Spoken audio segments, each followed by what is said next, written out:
Just focus on just changing a couple little things, making those habits, and then just build off of those habits. So don't try to change everything in one day. Like, the saying says, Rome wasn't built in one day. Exactly. Neither will your body be. So take time and build up on it. What a wonderful world.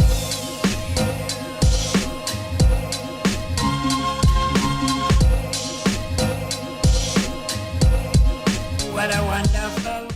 Welcome, ladies and gents, to another edition of Bending the Edge. Joining me today, I have a great guest who I love to shoot back and forth with quite often with various ideas and concepts related to working out, because he's a guy who shares a lot of passion and a lot of knowledge for this field. He's also a former teammate who is now pursuing a career in the sports performance world. We have Scott Mullenix today. How are you doing today, Scott? Good. Thanks for having me. What made you pursue a career in strength and conditioning?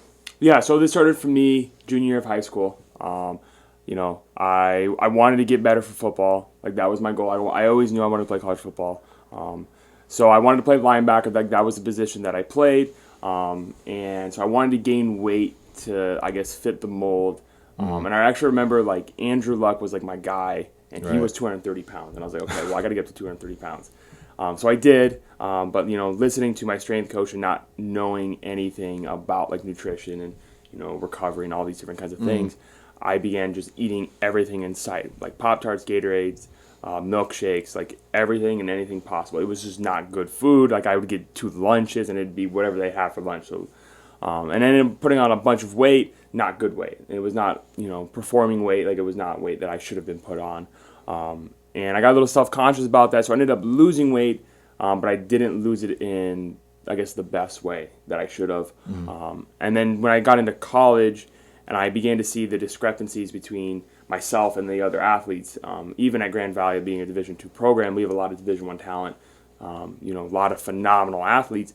And so athletically watching these guys jump higher than me, run faster than me, jump further than me, like on a broad jump, squatting more and benching more, like I was just like obsessed with, like, why was I not given the proper tools and the training that a lot of these other guys have? Like, I had to drive 45 minutes just to go get it. So to me, like, that kind of fueled a lot of what I'm trying to do now in the field. So, getting into it, who are some of your role models or inspirations in the industry who made you kind of pursue this passion for strength and conditioning? So the first one that really kind of struck me, how I kind of started in high school, is a guy named Jim Sapani. He's on bodybuilding.com. He's kind of all over. Look him up on Instagram. He's got some good stuff. But then, I guess more focused-wise, Tully Chapman over at Grandville has been awesome for me. He has taught me a lot about just being comfortable and allowing me to do things in the field that can prepare me for the future. Coach Rody, Jimmy Rodenberg over at Cincinnati right now, he kind of like took me under his wing at first and was like, hey, like, let's do this. Like, you're going to be running like some of the groups in the like mornings and like helping set up. Like, he took me through like a football strength and conditioning internship. And then I have Jason Phillips. Jason Phillips helped me a lot with nutrition. He was a guy that I looked to for a lot of the nutrition stuff. I went through his company, NCI, so Nutritional Coaching Institute. He's been awesome. He's been that guy that's always been motivating. And then Josh Cuthbert, he currently trains like TJ Hawkinson, George Kittle. There's another one I'm going to forget, but he has been awesome in like answering any questions I have about like sports specific. Like, hey, like, why are you doing a single leg jump with a medicine ball slam? Like, why? Like, what are the intentions of that? Like, what's the purpose? And he explains it super well. So he's been awesome. And then John Rusin, I love him. Love all of his stuff that he posts. I think a lot of his stuff can be used by anybody. Like, you don't have to always do a hip thrust with a barbell. Like, you can use bands. Like, there's a lot of stuff that you can do and still get that contraction, still get that squeeze that you want, and still be able to develop your glutes or whatever else you would do. And then I got 2 guys over at Villanova. Mike Tucker, he did a sprint timber, so I love his sprint program. And then Birdie Fitness is another guy. I love all of his stuff. They have a lot of good stuff that they use within their programs for all of their football and other sports that I think are so applicable to anybody. So Familiar with a couple guys on that list, and Coach Rody, of course, was our strength coach at Grand Valley State. Super sharp guy, has a phenomenal passion for strength and conditioning, so he's definitely helped me a lot in my development and knowledge for this field.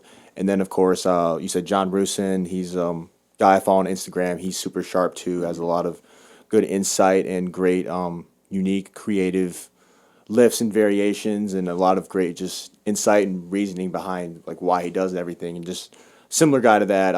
I said we go back and forth on Instagram a lot, sending each other stuff. Joel Seaman's really good too. I like him a lot. So everyone kind of has their kind of niche or training style. What would you consider your training style to be?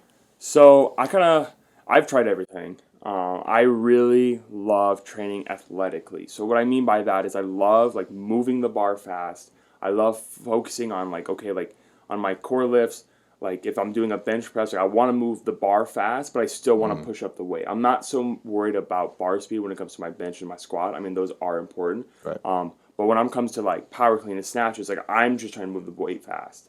Like that's all I care about. I just want to move the bar fast, just to get that athletic kind of build. And then I also do a lot of like unilateral work. So single leg RDLs. I'll do a lot of lunges. I'll use a lot of bands. I'll train in a way that's going to help with my performance. So I'll do a lot of sprinting, a lot of jumping, plyometric, different things like that.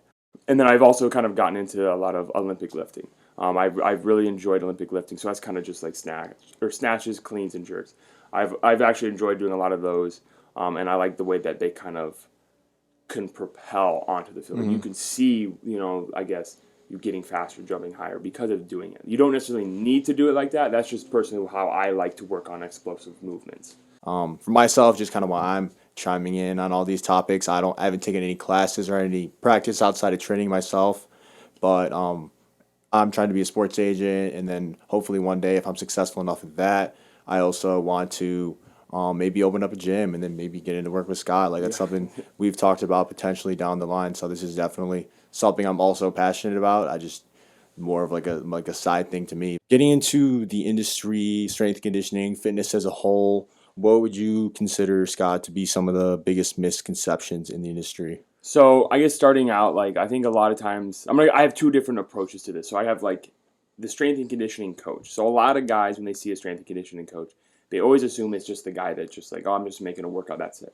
There's a lot more than that. Like there's a lot more that goes, I guess, behind the scenes, right? So I mean, you kind of notice it. I've noticed it more working with like Coach Rody when I was at Grand Valley, and then at Coach Tully over at Grandville. I mean, they were here at 5 a.m. in the morning, and they don't leave until 6 p.m. Right? So I mean, they're here all day long, training different athletes, developing different programs. And when we develop programs, we don't just look at it by like a week-to-week basis or like, oh, we're just looking at a month.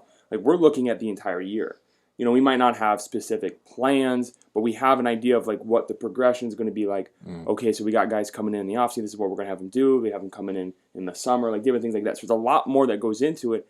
But then also like you can have all of that knowledge of building the perfect program, but if you can't coach it, then it's not going to matter. Like it doesn't matter how smart you are. If you can coach, you can coach. Like I think that's one of the biggest things in there. But then talking more so on the side of, I guess, the health and fitness side is that there's one training style, there's one, nutrition template that you have to follow. Like kind of like what you were talking about, like Joel Seedman. Like you love Joel Seedman. I wouldn't suggest that somebody who hasn't worked out all of a sudden come in and start doing his stuff. You're going to fail. Like it's just not super gonna be advanced level of training. Exactly. And so, I think a lot of those misconceptions is that everybody assumes like they have to do CrossFit, which we'll kind of get into later, but like you have to do CrossFit or you have to do powerlifting or you have to do bodybuilding. Like, no, like you can honestly do whatever you want. Like when you're, starting out, like you can do whatever you want to do with it. And then when it comes to nutrition, like keto, paleo, even the vertical diet, like intermittent fasting, which is huge. Everybody loves intermittent fasting. You don't need to do it. You don't have to do any of that kind of stuff. Like what matters is what's sustainable to you. Yeah, I definitely agree with everything pretty much you said. And then what really stood out to me was when you was talking about how there's not one program, there's not a one size fits all for all people. A lot of people are at different levels of training, and a lot of people have different body types, different needs. So there's going to be so many different things that are the perfect program for different people. There's not going to be like a superior program, like you said. I really agree with that. My main thing that I would want to say for this is just kind of more for like the college lifting and like sports performance, I would say the one thing has a lot of people on either side of the issue is for me, it's like that like ass to grass or extreme range of motion is optimal. A lot of people think you got to move the most weight, fast as possible, low as possible, and I understand that way of thinking because range of motion, like on paper, you would think, but I think in the end, there's really no point. If anything, going anything past 90 degrees, in my opinion, over time just has negative effects, and that just gonna, and a lot of people are doing it wrong. And when you go that low, when people are getting the butt wink at the bottom of the squat, they're bouncing the weight. Mm-hmm. That's just transferring the weight from your legs to your knees, your back, your joints, and you're really going to feel it after a while going that low. So I don't think going below 90 degrees in a squat. Sometimes on your bench, most people just like to touch their chest, but honestly, I've seen there's no point of even just above your chest even gets the same amount of work. So Yeah, no, I mean, I don't disagree with that. You know what I'm saying? Like, so. but a lot of strength coaches are kind of old school, and they're kind of like hardos, and they just believe in going all the way down, touching your chest on everything, going as low as you can on everything. I just don't think. I think science progresses, and I think it's starting to show that that isn't always optimal. I mean, if you have that range of motion and you can do it correctly, that's great, but that's not the case for most people. So that's the biggest misconception for me. So, what are some of the most underrated aspects of training and training smarter, in your opinion? Yeah, so I got a lot for this. I think mobility and then the warm up is super important. I think a lot of people, I would even say honestly, athletes more than anybody else neglect mobility tremendously. Yep. I mean, I would be lying if I said I didn't neglect it until 2 years ago. Like I was ankle mobility, hip mobility, shoulder mobility, like all those different kinds of things are very important as an athlete. Like if you want to be able to run faster, your hips got to move better, and your ankles got to be able to move. Yep.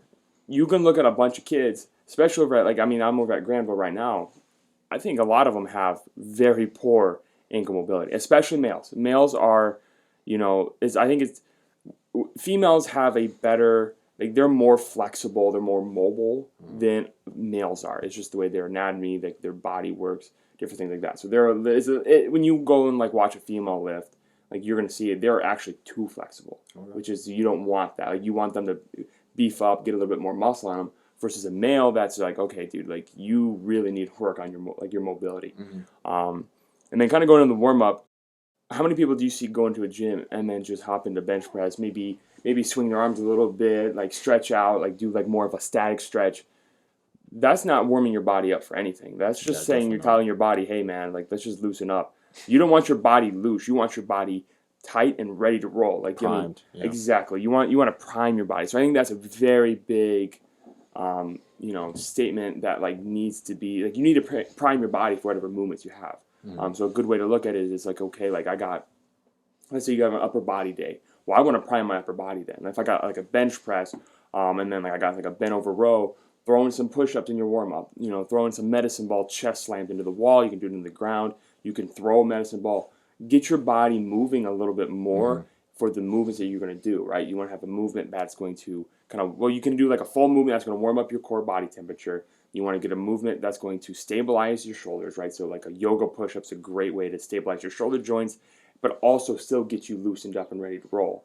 Those are some of the things that I kind of notice on that side. And then I also think training light for, I guess, work on technique.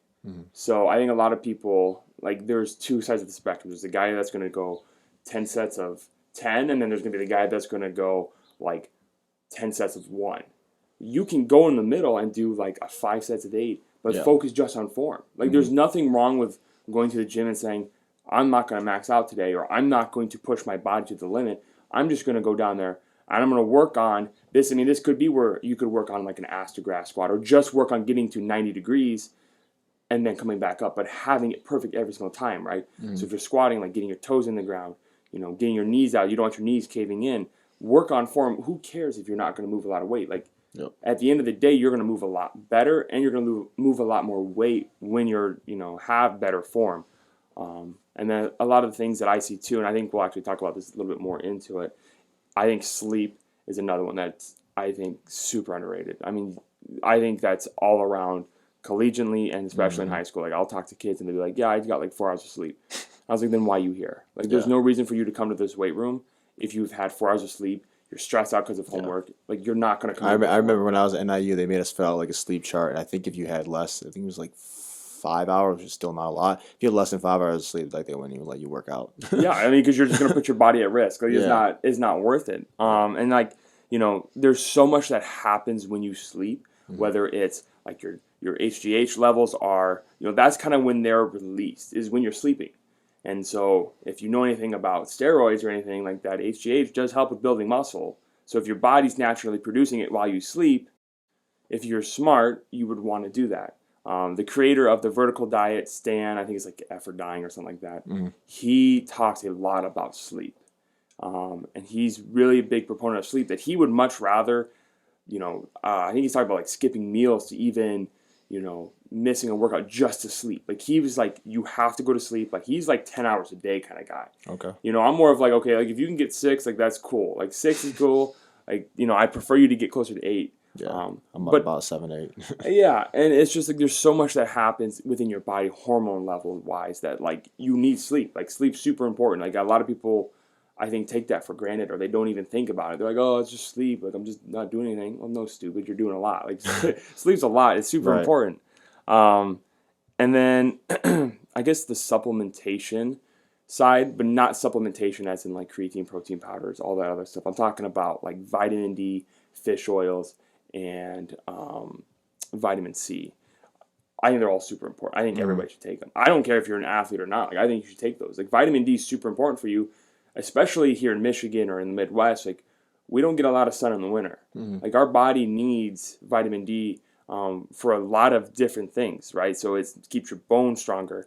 Helps your immune system a little bit, and then like depression and then chronic illnesses. Like there's a lot. Like a lot of our cycles in our body starts with vitamin D. Like there's been a lot of talk about vitamin D becoming more of a hormone than anything because it's that important. So I think vitamin D, I think everybody should be taking vitamin D. Like my parents are taking vitamin D. Anybody I talk to takes vitamin D. And they're like, holy cow, like I know what's the difference. Well, because we need it. Like it's super important. Yeah. We get it from the sun, but when the sun's not there or we're inside all the time, like we're not getting the sun, And then like I talked about fish oils, and then, fish oils are super important. So like, it helps kind of loosen up our joints, you could say. So, we have blood that circulates, kind of like goes around our joints. Yeah, I definitely need that. Definitely need that. Yeah, and so as an athlete, or anybody in general, sometimes people get kind of like that, like clumps, and it's not just moving like smoothly. So we want to improve that. So it helps with your joints, and then it also helps with like our omega-3 to omega-6 fatty acid. Kind of that ratio. Everybody's super heavy. Not a lot of people eat a lot of fish. A lot of times they're eating like the avocados and like cheese, or eating more, of one style. And then so like having those fish oils is going to help kind of even out that ratio, which will make you feel better. And then I talked about vitamin C. Vitamin C is just good, in my opinion, for immune system health. Like if you want to, I guess, prevent being sick. I mean, obviously can't stop you from being sick. You might still get sick, but helps with your immune system and kind of like fighting everything off, and even into like your cardiovascular health, and then a little bit into your cortisol regulation, which is super important for shutting off your cortisol levels. And then you want to increase your insulin levels, which is going to help absorb nutrients for like after a workout, or kind of just calm your body down a little bit. So yeah, I hope people were locked into that, because that was a That lot of good information. I definitely learned some stuff there too. I'm pretty into like supplementation, just like the whey, the creatine, the pre-workout, but I definitely could definitely up my intake in like the vitamins, and that's something I should probably get into to take better care of my body. But pretty much everything you said just kind of took the words right out of my mouth. Sleep, nutrition, hydration, it's what our coach preaches. It's super simple, but a lot of guys don't really get it down, and 100%. that's something you got to do if you want to have your body performing at the optimal level at all times. And the one thing I would really add for underrated aspects is, you said it took you a little while to get into like the mobility, the warm up, but luckily from a young age, I think sophomore year, I started training at this place in Batavia, the best facility I've ever been to, ProForce. Batavia, owned by Chris Browning. Shout out Chris Browning, really helped me get to where I am today, and I wouldn't be where I am today without him. And he always emphasized just the warm up, just taking, like, he would take, like, sometimes I thought it was like too long. Sometimes it'd be like 20, 30 minutes. But my body, like, going into that first workout, whatever it may be, it was always feeling like phenomenal before like a squat or anything. I can literally feel my muscles, like it's like a warm feeling. Yeah. So that's when I would know. And he really emphasized the warm up, the mobility, everything. So that from a young age, I was super big on the warm up, but I tried to make sure I take at least 15 minutes every day. That really just when it seems like I'm working out for so long, like I am working out, I'm putting in the work, but it's just like that warm mobility, just because I know how important that is. Yeah. And ankle mobility is huge. I've hurt my ankle a couple times, but even if I didn't, I would say I would still be doing it, just because it'll make you run faster, because you can get your ankle at a steeper angle, which allows you to run faster. And one thing I would add that you didn't is I'm really big on single leg and arm movements for athletes. Yeah. I think that a lot of your movements that you're going to play, like when you're on, that you're going to perform when you're on the field, are going to be single leg. It's not always going to be just like a bench press. You're not always going to have two hands on somebody. You're going to have one. You're going to be pushing off one leg, using one arm to do this. So I think being balanced throughout all your extremities is really big. 100%. I think even for anybody, like training single leg unilateral movements are important. You need it, Huge. So getting to the opposite end of the spectrum, what do you think are the most overrated aspects in training, in your opinion? Yeah, so this is going to be a lot shorter. Massage guns, those compression boots, different things like that, like even supplements. Like, they're good. They do help. Like, there's studies that say, they do help. But like I've talked about on the last one, if you're not taking care of your sleeping, right? If you're not eating well enough, like if you're just throwing junk in your body, all that's just going to go to shit. Like, it's not going to help at all. Like, yeah, like you might be sore. Okay, well, how do you prevent being sore? Why don't you go on like a 15-minute walk? Like that's going to do. In my opinion, I haven't been sore in so long from a workout. It's not because I'm not training hard. It's just because I'm taking care of everything else. Like lactic acid buildup. Everybody's like talking about that. Well, okay, how do you help with the lactic acid? You do a cool down. So your cool down could just be a 15 to 30-minute walk, and you're going to notice a huge difference in your body. And I wasn't sore today, and I maxed out. Yeah, take care of yourself. So these massage guns, supplements, as in when I say supplements, like those are like those like fat burners, like pre-workout, all that kind of stuff. Like they're all, pre-workout's helpful and it's beneficial, but you don't need it. You know what I'm saying? Like you don't need it. It's a helpful additive, but if you're not taking care of everything else, it doesn't matter anyways. Yeah, I agree with all that. A lot of that stuff is kind of high-end, fancy stuff, and that stuff is great for like the high-end athletes or just any athlete who've already taken care of like the little things that we just talked about from the last thing, the underrated aspects. But that's only after you've done all that other stuff is when this stuff is helpful. The only thing I would have to add to that is just kind of getting back to when I was talking about like misconceptions. I was talking about like Astagrass and all that, and just kind of like the old school like strength coach mentality. I would just say that barbell and old school movements are optimal. I think a lot of people get kind of brainwashed into thinking like this is the way to do it. This is the way we've always done it.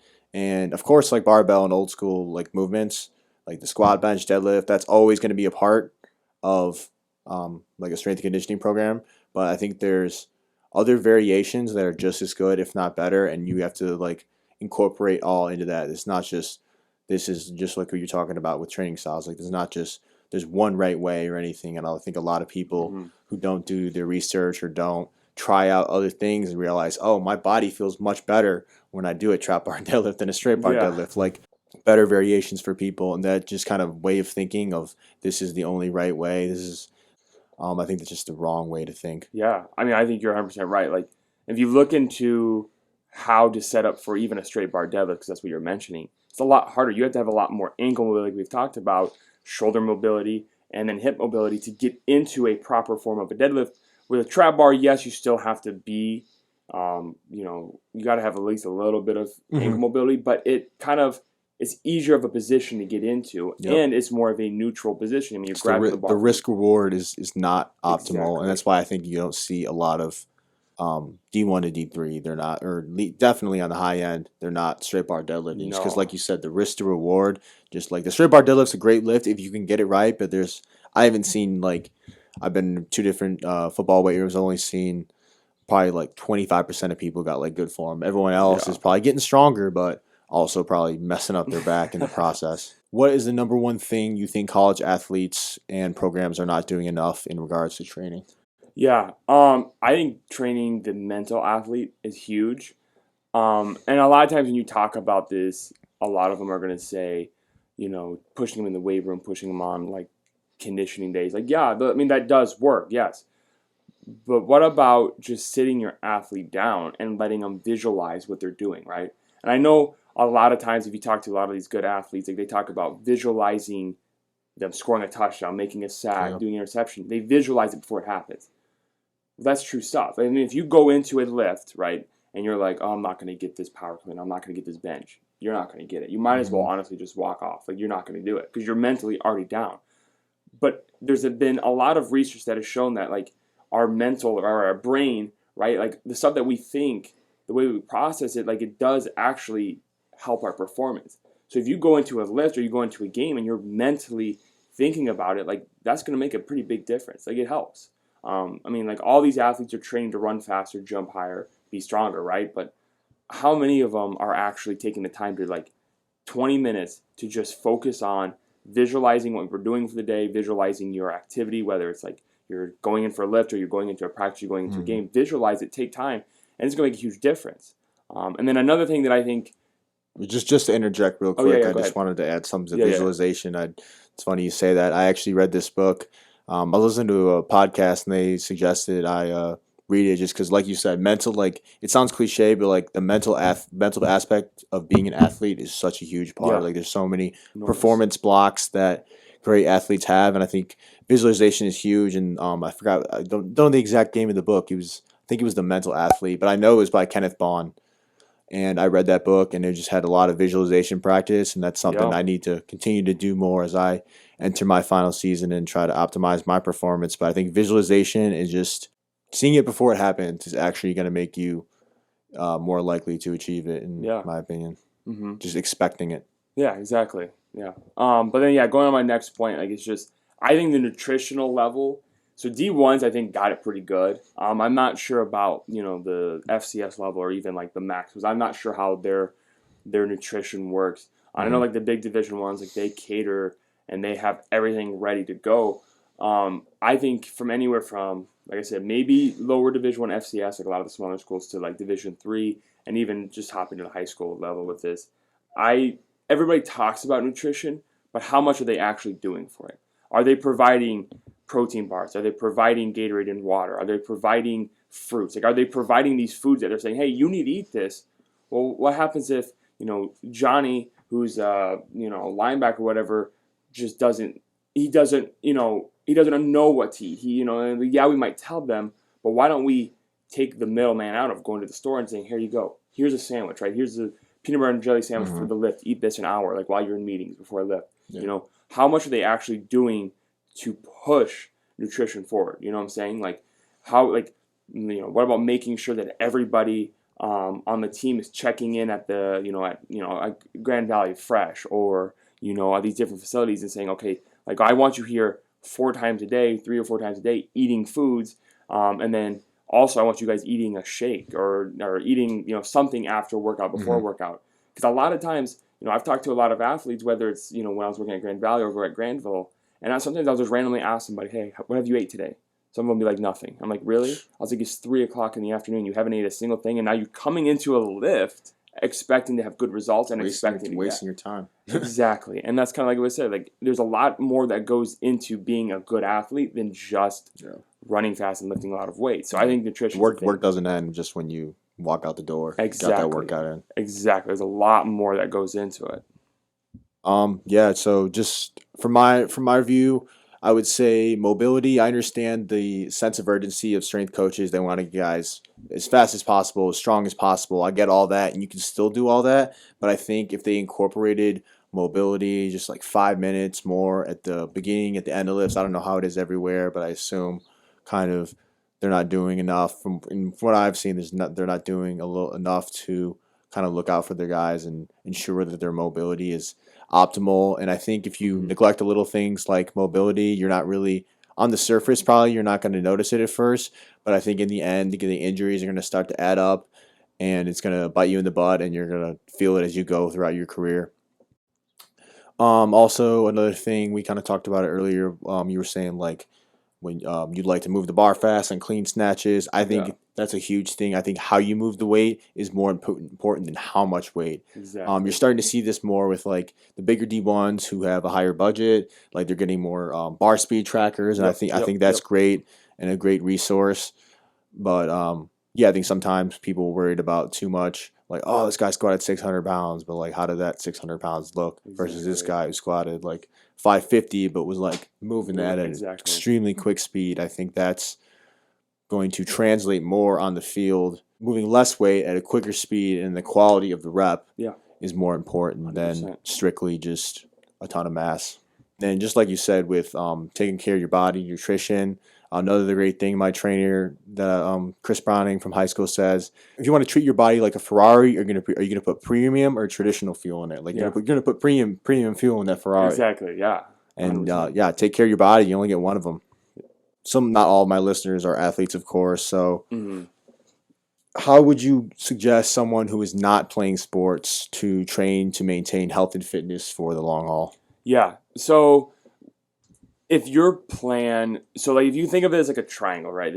I got this from Jason Phillips. It's called the triangle of awareness, right? So you have aesthetics on one end, so that's like looking super good, like a bodybuilder. Right. You have performance on the other end, and then you have longevity, right? You can't have all three. It's like you can't. Like the bodybuilder might have the aesthetics and look super good, but he's probably not super healthy. It's not something you can keep for a long time. Then you got the performance athlete, right? He doesn't really care about having a six-pack. His job is to get on the field and perform well. Well, then you got longevity.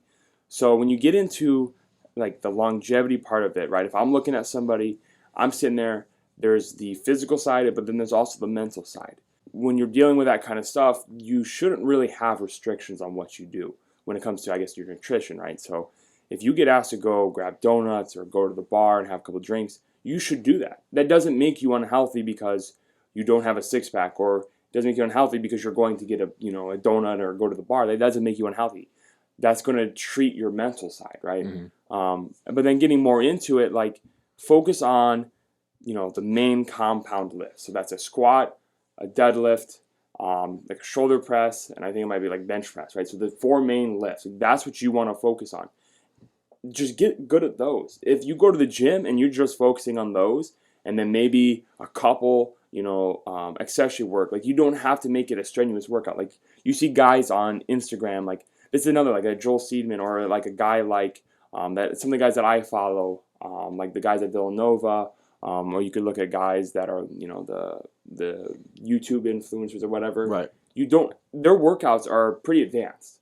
You know what I'm saying? So like you don't want to look at that and be like, okay, I'm gonna do that. Or as we'll kind of get in earlier or later, like CrossFit kind of stuff. Like you don't have to do CrossFit. You don't have to do a certain style of training. Find what you want to do. Be comfortable with it. Like try out a bunch of different ones. Like, I don't really like doing bodybuilding, lots of sets, high volume kind of stuff. I like to do more of like athletically. I like to be able to do functional movements. I like to move better. Okay, perfect. Take those main movements and then build those up. You don't have to work out 5 days a week. You can work out 3. You can work out 2. Start small. Start in a comfortable position. Don't try to change everything all at once. Do small increments of different things. And then, like we've talked about before, prioritize your sleep. Make that important. Prioritize being active, right? I mean, if you're somebody that weighs, 500 pounds and can't, move, okay, well, maybe going to the gym isn't the best option. Get up and start moving, be active. There's a lot of stuff that you can handle. And then I would also just say eat whole foods. And I will kind of talk into that a little later. But yeah, just focus on just changing a couple little things, making those habits, and then just build off of those habits. So don't try to change everything in one day. Like, the saying says, Rome wasn't built in one day. Exactly. Neither will your body be. So take time and build up on it. Yeah, I agree. That gets right into my first point, just consistency. Like people who are working out and they they expect to get into a new program and they expect results like right away, and they get discouraged and they kind of fall out of it, Yep. and they just don't realize like after a while, just if you keep going consistency week after week after week, eventually over time you're going to see the results you want to see. So you just have to stay at it and just keep going. Just like we've talked about so much before, make sure you practice proper mobility, warm up. Yep. If we're talking about, like we said, the question was health and fitness for the long haul. If you want to keep your body right for the long haul, I don't care like if you're playing sports or not. Like you need to be doing a proper warm up, proper mobility to make sure you're even able to do the workouts you want to Yeah. do until you're 60. I think a lot of people just assume that they're not going to be able to do things in their 50s and 60s, but I mean, I'm not anywhere near that age yet, but for me, I'm looking at like that's kind of a choice to me. Like if you want to be able to run around with your kids at 50 and 60, there's extreme circumstances, of course, but I think that's kind of on you and how you take care of your Yeah. body in your 20s, your 30s, and as you go on through life. I think that's kind of on you, in my opinion. Mm-hmm. I also say continue to try new things and challenge yourself and trick your muscles. I would say some people just kind of get comfortable with the routine and they might be doing a great program, but eventually they kind of outgrow that program and they kind of have to add new variations, lower the reps, increase the weight. Just you have to find new ways. After a while, you kind of hit a plateau and you have to continue to challenge your muscles and find new ways to get to the next point in your fitness journey. I'd also say, yeah, like we've said so many times, make sure you're feeling your body right and giving ample attention to your diet. Some of your hard work could be going to waste if you're not feeling your body correctly. I would also say try to, even if you're not playing sports, try to do free weights as long as possible. Only use machines when barbells and dumbbells provide more hurt than good. And I think if you really own in on the mechanics and don't worry too much about how much weight you're doing and everything, I think you can do free weights for a pretty good amount of your life. Oh yeah, 100%.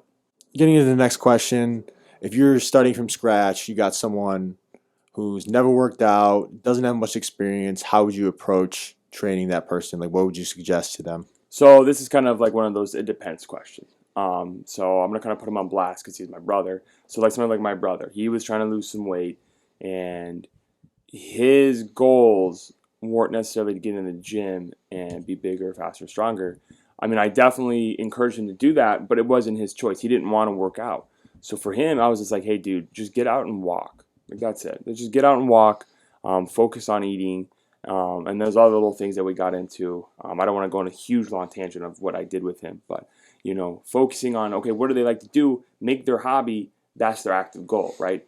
But now we're talking to somebody that wants to get into weightlifting, that wants to work out, A lot of times you're going to get that motivational person coming in like, oh, I'm so ready to work out like 5 days a week. Well, no, chill. Like, motivation is a short-term thing. We don't want motivation. Yep. We want like the why. Why are you doing this? Why do you want to work out, right? Definitely. So I would always say start 2 to 3 days a week, full body workouts.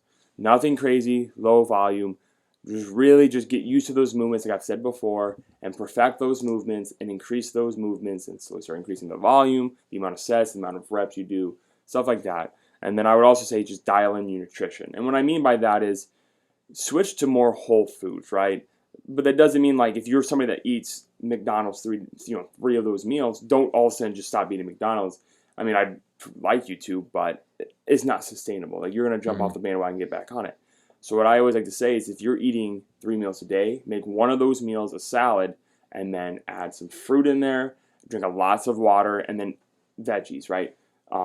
That way, that's going to be easy changes. So just change one meal at a time. Hold that for like 2 weeks, and all of a sudden that just becomes so natural. Change another meal, whether it's your breakfast or your dinner or your lunch.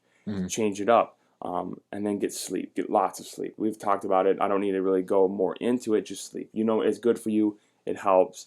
And then, like I said, just be active. Find a hobby. Find something you like to do and do it.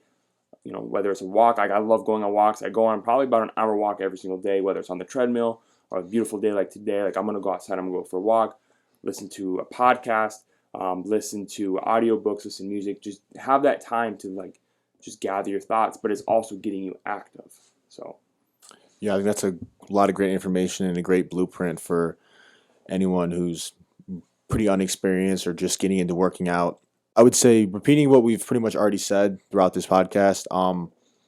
I would say start with practicing perfect form, increasing mobility, and just taking things slow, mastering the basic movements. It may not be super fun or anything, but that's going to get you where you need to be in your fitness journey. Before you get into more advanced workouts or adding weights like you see your friends doing, you gotta be able to, just like anything in life, you gotta be able to do the beginning things before you get into anything else.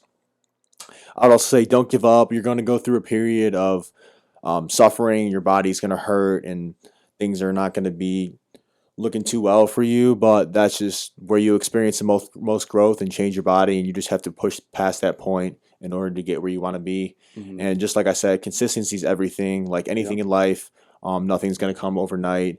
But if you're consistent to sticking to a routine, over time, you're going to see the results. You just have to be consistent. Yeah, I mean, even a bad workout's better than no workout. Exactly, 100%. Just getting out, being active is huge for the long term.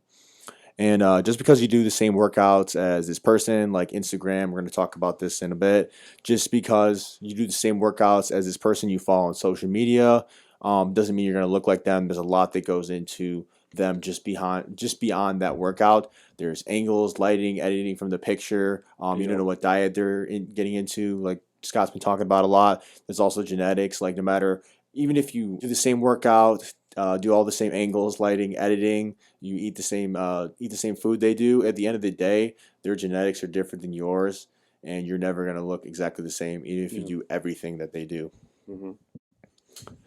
I would also say make sure you are balancing your training. Don't just train one part of your body or one portion of your body. For girls, you see it a lot. It's glutes. Like, yes, that's kind of the new thing. Guys are attracted to butts, but just because you don't want to just strictly train your glutes to get a butt. I think in my opinion, and a lot of people's opinion, it's going to look weird without proper attention if you don't train the other parts of your legs, the other areas of your lower body. It's going to look disproportionate and not look right if you just have this big butt and then these legs that don't support. You know what I mean? It's These just gonna, chicken legs, yeah. It's gonna look stupid.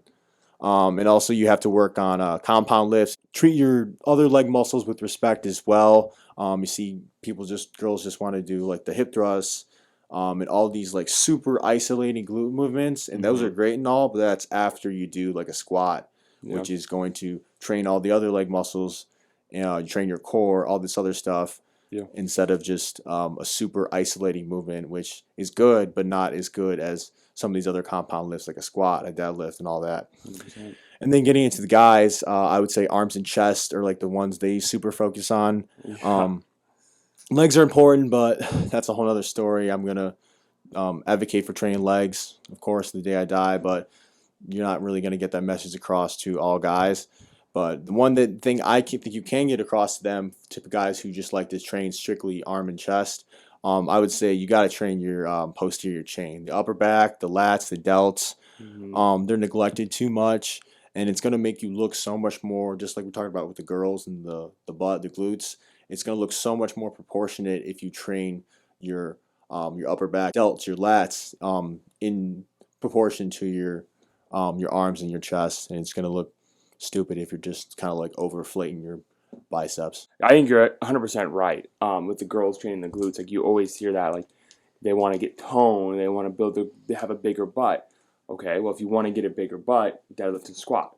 You know what I'm saying? Like if you want to have those, like you don't want to just focus on that. And I think a lot of times, like you said, like that's what a lot of you see sometimes in females is they do, I think, like overstimulate their glutes and they're not really getting anywhere, or they're not building. If you really want to build the most muscle, like you've said, and like what you said earlier, focus on those compound lifts, and you're going to see a lot of benefit from that. And when it comes to the guys training legs, like I definitely know people that don't train their legs; they just don't like to. It hurts them. It's blah blah blah, and it's like, okay, well, you can train legs, work slowly into it.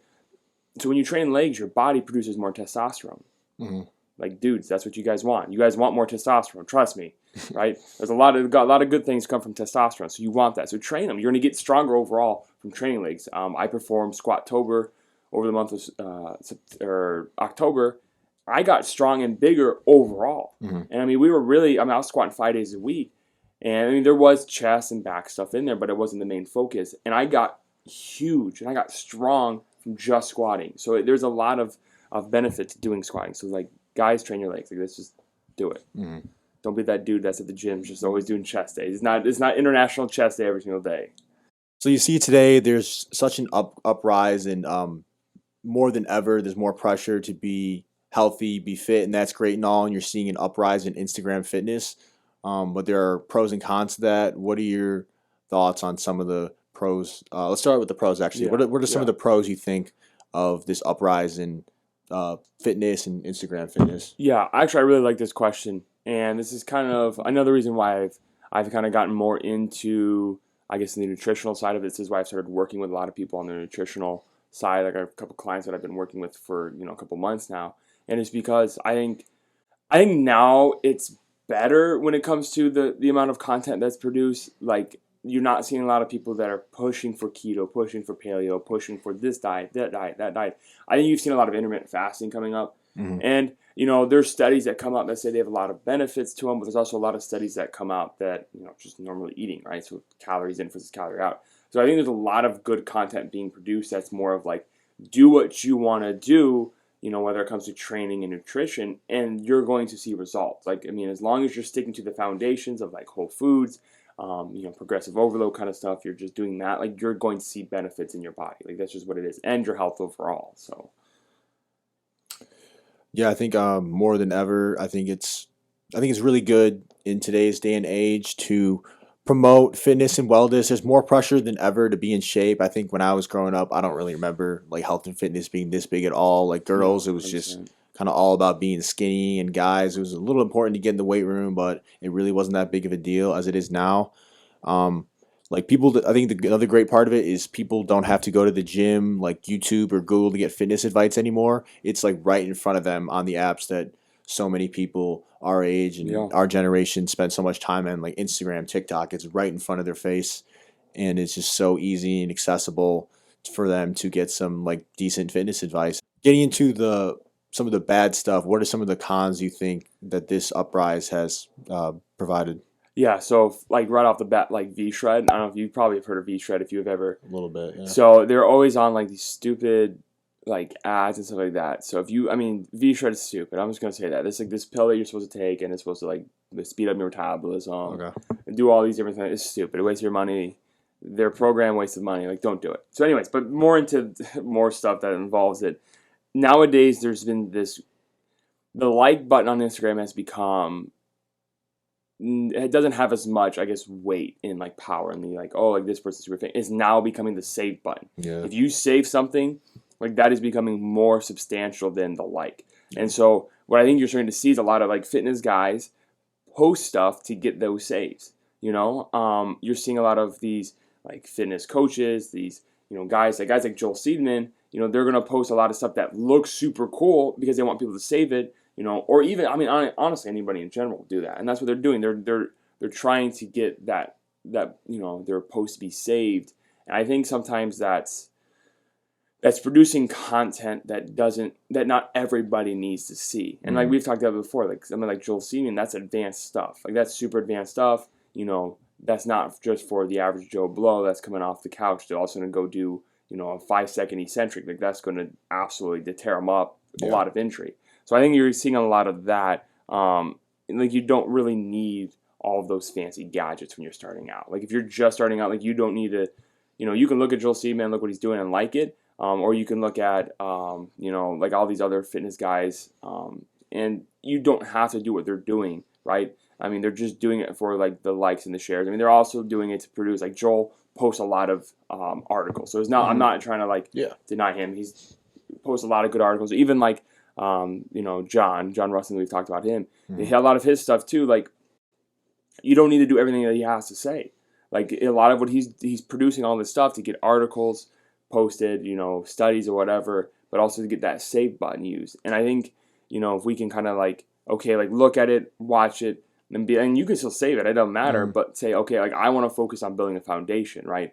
Stuff that like John posts or Joel posts, like I'll save them and I might do them in the next week but I've also been lifting for, 14 years. I know what I'm doing. I know how the action is supposed to be dealt, and I have a good enough base where I can do stuff like that. So I love that kind of stuff. But if you're just starting out, honestly, just like I said, just stick with the basics. Like, you don't need to do all those fancy gadget movements. So, Yeah, to start out, I was mainly going to talk about just kind of like the general public, like people who are just working out kind of to look good. yeah. And for what I've seen, I think there's a lot of misinformation and stuff in like Instagram trainers will put out that's deceiving. It doesn't tell the whole story, and you could easily find for free yourself. Like I've seen these like so-called Instagram trainers that want you to like sign up for them and buy their workout program or sign up for their program so they can write something for you. Like I've seen them write these super basic programs that you could like if you had any knowledge, like you could find this anywhere. Literally. Like these are the most simple workouts and everything, and the people are like saving them. Like, oh, I'm gonna do this workout and look like him. It's just, and the fact that it's like so easy to consume, it also kind of makes people who have no idea how to implement it into their workout program and think like working out is so simple. All I got to do is this workout that this guy posted, like 5 sets of 5 of this, 4 sets of 8 of that, Exactly. and I'm gonna look like him.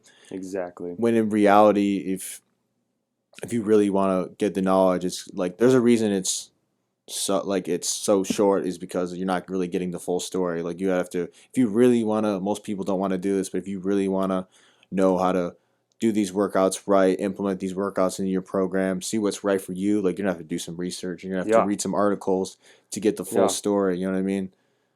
On the sports training side, I would say just kind of like you said, talking about Joel Seaman, he's awesome, but that's only for like a select few, like guys like me, guys like you, who are at a very advanced training level, who've experienced a lot of different things and know how to implement these things. I think people will post like crazy workouts to get clicks and views. I've even seen some things. I don't know why. I think definitely not Joel Seaman, but it was like some guy who had like a barbell on his back, did like a knee pop up, like to jump, and then this, and like, stuff that like literally even has beneficial to nobody. You're like more likely to get hurt than gain something positive out of that, and that's those are strictly for clicks and views for sure.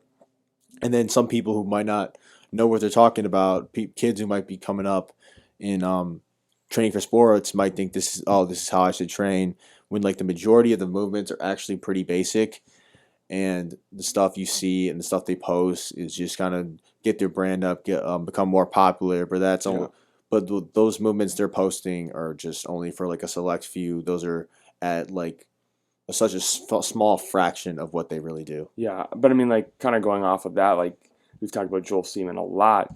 All of his athletes have gone through a progression. It's not like they just walk in the weight room, next thing they know they're doing a 90-degree, 5-second eccentric. Like, there's a progression that they follow. Like you said, like there's a more behind it than just what you see. Like there's progressions. There's a bunch of different things that they have been going through to get to that point. And like so yeah, that's what I mean. We've both kind of agreed. Like there's a lot more to than just the post. Like look at the whole story. Look at it more, and like I don't know, there's a lot more that goes on behind the scenes. So, for sure, we kind of hinted at this earlier. It's a huge kind of uprising in people. We talk about styles of training. One of the most popular is CrossFit. In general, Scott, how do you feel about CrossFit? So I personally don't like CrossFit.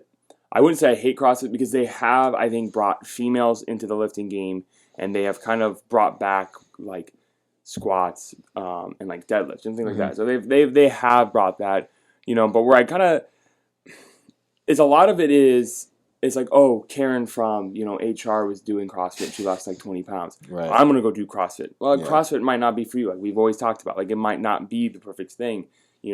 There's this like community that they have built through suffering. Like CrossFit workouts, I've done CrossFit, it sucks. Like it is not fun. Yeah, it's weird. It's taking Olympic lifts, like power clean snatches and jerks, to failure. Yeah, that's crazy to me. Literally failure, or for a certain speed. And like I know we've talked about bar speed and moving weight fast, but there's a difference between moving the bar fast in a controlled setting and then just wailing up, 20 or 135 30 times in 10 minutes or whatever. I'm just like, so I personally don't like the style of training. I think there's a lot better ways. And I think a lot of people do CrossFit because they're like, oh my God, dude. Like I said, Karen from HR lost 20 pounds doing CrossFit. Well, maybe she was a former athlete. Like there might be more to that thing versus somebody that's just been sitting at a desk. Like there's a lot better ways to burn muscle or burn fat and then build muscle. Yeah, on the surface level, I think it's kind of crazy to me because you're combining just like you said, you're combining powerlifting and cardio pretty much for a lot of the movements, which are like two opposite end of the spectrum of training, and they can be very dangerous and have negative effects on your body if you're not like maintaining perfect form. Like the guys at the high end are doing it right, and I mean, they're still kind of seeing negative effects on their body too. But yeah, I think CrossFit can definitely beat down on your body a little bit just because Yeah. you're combining two things that really shouldn't be combined together. And for like the general public, for like the big movement behind CrossFit, why so many people get into it, I agree. I think it's more about the community and have a sense of belonging. Yeah. A lot of people, like my dad, was really into basketball, playing in intramural rec leagues, and his like just like pick up basketball games. And a lot of people who don't want to play basketball, other sports, like, oh, I'm gonna join this CrossFit and compete here. And like, yeah, some people do triathlons too and stuff like that. And I think this is just another way of people who aren't playing sports anymore to maintain that competitive edge. And I think that's another reason why CrossFit is so popular. Yeah, 100%. Getting into just like general health and wellness, what benefits do you think working out has beyond just your body? Yeah, so I mean, like kind of in the health realm, if you ever ask anybody about a health question, it always is just it depends. So it depends on the person. Like for me, I love going to the weight room. It kind of gives me like this is my me time. I'm focusing on me. I'm focusing on building myself up, and so or it could be as somebody like you said, it could just be health. Like it could just be making you move better. Making your joints feel better. Like it could be working on your golf swing power, right? Your rotational power. Like, there's a lot that it does. I think it helps you sleep. Like there's all these benefits to it. And the big one is, a lot of people are like afraid to work out, and I promise you, people in there like it's gonna sound bad, but they don't really care what you're doing. Like go to the weight room and exercise because it's going to help you in the long run. Like right now, there's a huge obesity problem in this world. Like it's growing and it's going to continue to grow because processed food is such a big thing. There's this readily available stuff, like you can just go to McDonald's and grab a burger, all these different things. Obesity is huge. There's a lot of people that are dying from obesity-related diseases like type 2 diabetes.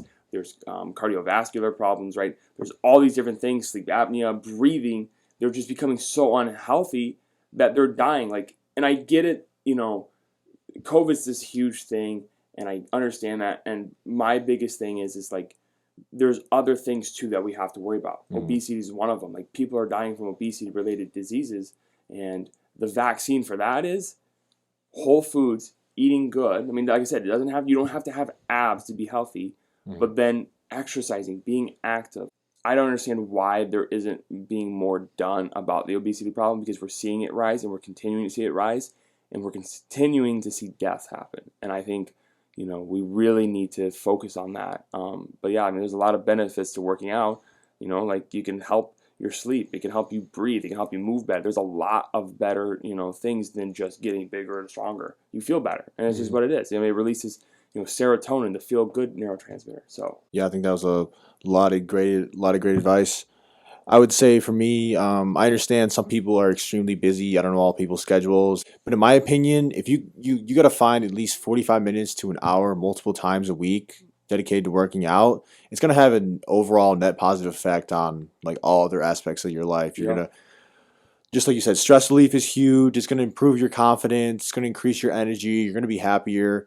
I think if you just simply find some time to work out, it's going to increase how you feel about yourself. It's going to increase your body, of course. And it's just, an overall net positive effect is my main takeaway for health and fitness beyond just your body.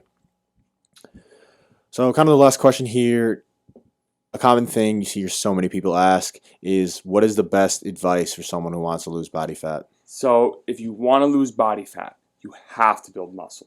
That's not the only way to do it, but it does help. Building muscle is going to speed up your metabolism, right? So everybody that thinks your metabolism is slow or it doesn't work, no, that's wrong. You want your metabolism to be flexible, right? So we want to be able to put it through calorie surpluses and then calorie deficits and have it continuously move, because if you want to burn body fat, right, a lot of people are just under eating, right? And so what happens is their metabolism is so used to eating at, let's say, 20 or 2,000 calories, right? So now if we increase it to maintenance level, right, whatever a normal human being should be eating, not like, you see a lot of females be eating like 1,200 calories, that's just destroying their body. And Exactly. a toddler eats that many calories, right? And so what we want to do is increase them up a little bit, right? Have them eat more, right? Whether they gain a little bit of weight or they maintain, and then you slowly start to reduce the calories. That's how you're going to burn fat, right? And then if you're eating or if you're in the gym, focusing on these movements that we've been talking about, like that's going to build muscle, that's going to tone you out if you're a female, that's going to make you look good as a guy, that's going to get you those abs that you want. All that's going to happen inside of the kitchen and while strength training, right? So switching to whole foods, eat lots of protein.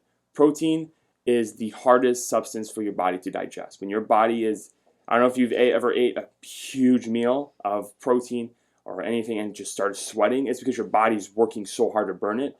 So Yeah, what do they call it? The meat sweats? yeah, literally, it's insane. I've had it before. I had it yesterday. I had about 10 ounces of chicken with like potatoes. It was insane. I was sweating. So your body works so much harder to digest protein. Okay, so why don't you give it more protein, make it work harder to do that, and then just be active. Like that's it. Like I'm telling you, we've preached it. Be active, do something that you love to do, and you're going to see a lot of good effects from it. Yeah, I took the words out of my mouth for some of that stuff, specifically in terms of eating. And females, you'll see a lot.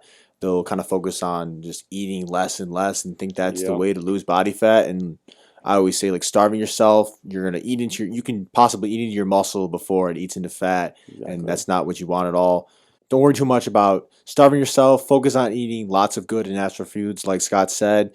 And also, I would say don't overdo the cardio. Cardio's great and everything, but it's kind of overrated and, in my opinion, more miserable than most other forms of fitness. I think like weightlifting can burn a lot more fat than you believe on the surface, than a lot of people believe. Yeah.